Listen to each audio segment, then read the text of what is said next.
Hello everyone, आपके अपने YouTube channel में आपका स्वागत है। तो आज आप लोगों को क्लास 10वीं का चैप्टर 3 धातु एवं अधातु में आज आप लोगों को बताने वाले हैं अधातुओं का भौतिक गुणधर्म।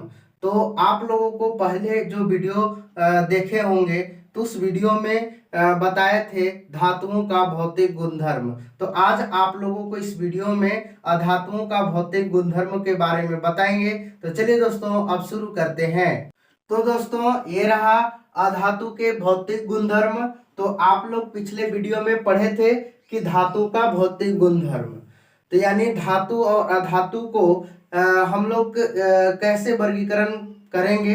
तो आप लोग को बताए थे कि धातु हो चाहे अधातु का भौतिक गुणधर्म के आधार से और एक रासायनिक गुणधर्म के आधार से हम लोग वर्गीकरण करेंगे। तो हम लोग धातु का भौतिक गुणधर्म पढ़ लिए। तो आज आप लोगों को अधातु का भौतिक गुणधर्म के बारे में बता रहे हैं। तो चलिए इस वीडियो पर बने रहिए।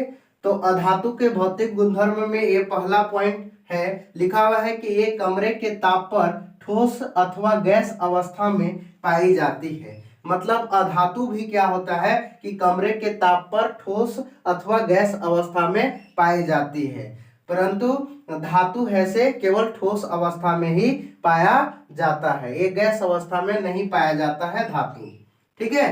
अगला लिखा हुआ है कि तथा इनका गलनांक क्वथनांक धातुओं के तुलना में कम होता है। यानी अधातु का गलनांक और क्वथनांक क्या होता है, कम होता है धातु के तुलना में। धातु क्या होती है, उसका गलनांक और क्वथनांक बहुत ऊंच होता है, बहुत अधिक होता है। इसी प्रकार अगला दूसरा पॉइंट है, अधातु कुचालक होते हैं। अधातु क्या होता है, कुचालक, जिसमें ऊष्मा तथा विद्युत का परिचालन नहीं होता है। यानी ऊष्मा का भी परिचालन नहीं होता है और विद्युत का भी परिचालन नहीं होता है, तो उसे हम लोग कुचालक कहते हैं। तो अधातु है से कुचालक होता है। अधातु में विद्युत का परिचालन या विद्युत का प्रवाह नहीं होता है और ऊष्मा का भी प्रवाह नहीं होता है। इसी प्रकार अगला पॉइंट लिखा हुआ है कि कार्बन एक ऐसी अधातु है जो विभिन्न रूपों में विद्यमान रहती है। कार्बन एक ऐसा अधातु है जो सभी पदार्थों में अलग अलग रूपों में विद्यमान रहता है कार्बन। इसी प्रकार अगला पॉइंट है, कार्बन के प्रत्येक रूप को अपरूप कहते हैं। यानी कार्बन के प्रत्येक रूप, यानी हर पदार्थ में कार्बन का जो रूप होते हैं और वो क्या कहलाता है, अपरूप कहलाता है। जैसे यहाँ पर समझेंगे, हीरा कार्बन का एक अपरूप है। मतलब हीरा भी एक कार्बन का ही रूप है, ठीक है ना।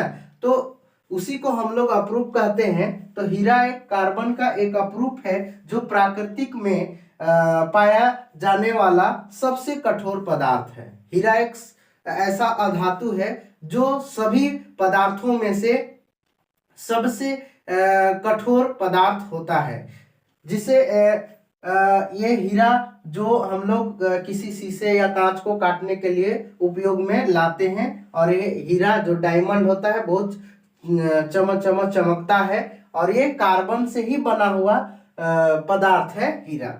इसलिए हीरा भी एक क्या है, कार्बन का अपरूप है, जिसका गलनांक एवं क्वथनांक ऊंच होता है।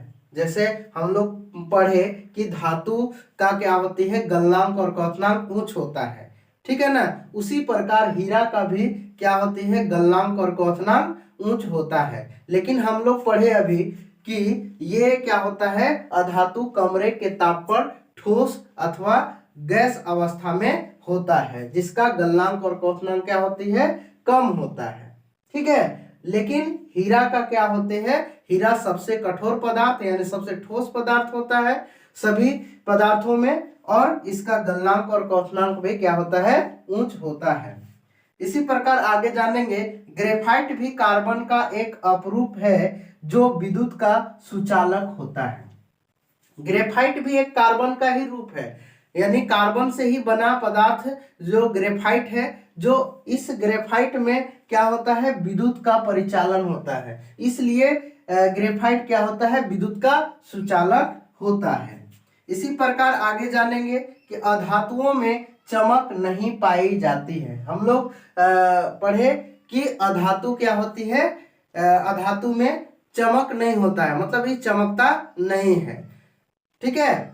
लेकिन अपवाद में एक है आयोडीन। आयोडीन एक ऐसा अधातु है जो क्या होती है, ये इसका चमक होता है, ठीक है ना, क्या होता है, चमक होता है, ठीक।